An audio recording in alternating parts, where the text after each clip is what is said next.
इधर चीन से पर्सनल कंप्यूटर का आयात दिसंबर में 11.3% बढ़ गया है, जबकि सिंगापुर और हांगकांग से आयात में भारी गिरावट दर्ज की गई। लैपटॉप, टैबलेट समेत दिसंबर 2023 में आयात 11.3% बढ़कर के $276 मिलियन हो गया। इसके उलट सिंगापुर से पर्सनल कंप्यूटर के आयात में 66.1% की बड़ी गिरावट देखने को मिली है और हांगकांग से आयात में 41.8% की कमी देखने को मिली है। सर, बातें तो हो रही थी कि चीन पर निर्भरता कम की जाएगी, आत्मनिर्भर भारत होगा, लेकिन ये लगातार चीन से इंपोर्ट बढ़ता हुआ दिखाई दे रहा है। क्या कारण क्या है इसका?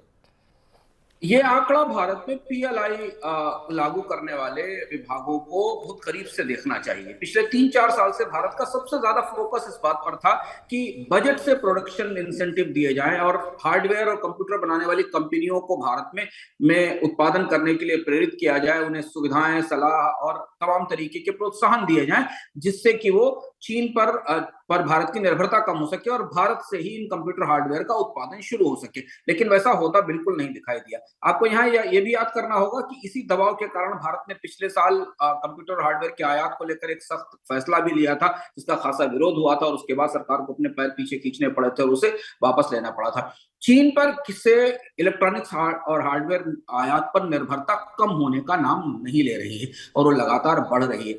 इसे आप एक तरह से इस आंकड़े को यह भी मान सकते हैं कि 3-4 साल की कोशिशों का भारत में को आत्मनिर्भर बनाने की या इलेक्ट्रॉनिक्स के निर्यात आयात पर निर्भरता कम करने की कोशिशों का नतीजा बहुत अच्छा निकलकर सामने नहीं आया है। ये बात केवल कंप्यूटर हार्डवेयर में ही नहीं है विपुल जी, इसके साथ मोबाइल का कंपोनेंट के इंपोर्ट और जी फार्मास्यूटिकल, ये दो जी और ऐसे क्षेत्र हैं जिनमें भी सरकार की तरफ से पीएलआई या भारत में उद्योगों को प्रोत्साहन के नतीजे आयात कम होने के तौर पर सामने नहीं आए।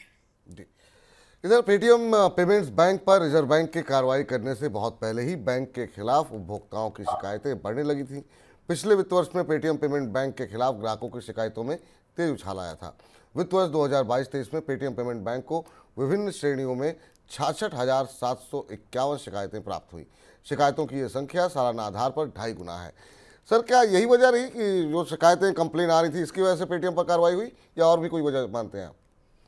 अकेले शिकायतें नहीं होंगी, क्योंकि पेटीएम पेमेंट बैंक को लेकर कई सारी शिकायतें थी, पर कार्रवाई के कई सारे पहलू थे जिन्हें परम विस्तार से चर्चा करते रह चुके हैं। सबसे ज्यादा कंप्लायंस के इश्यूज थे, केवाईसी के नियम साफ सुथरे नहीं थे, कंपनी की ओनरशिप की व्यवस्थाएं ठीक नहीं थी और उस बीच में ग्राहकों की शिकायतें भी पेटीएम पेमेंट बैंक को लेकर लगातार बढ़ रही थी। और ये इन सारी चीजों ने मिलाकर शायद रिजर्व बैंक को इस दिशा में आगे बढ़ाया होगा कि पेटीएम पर सख्त कार्रवाई करे।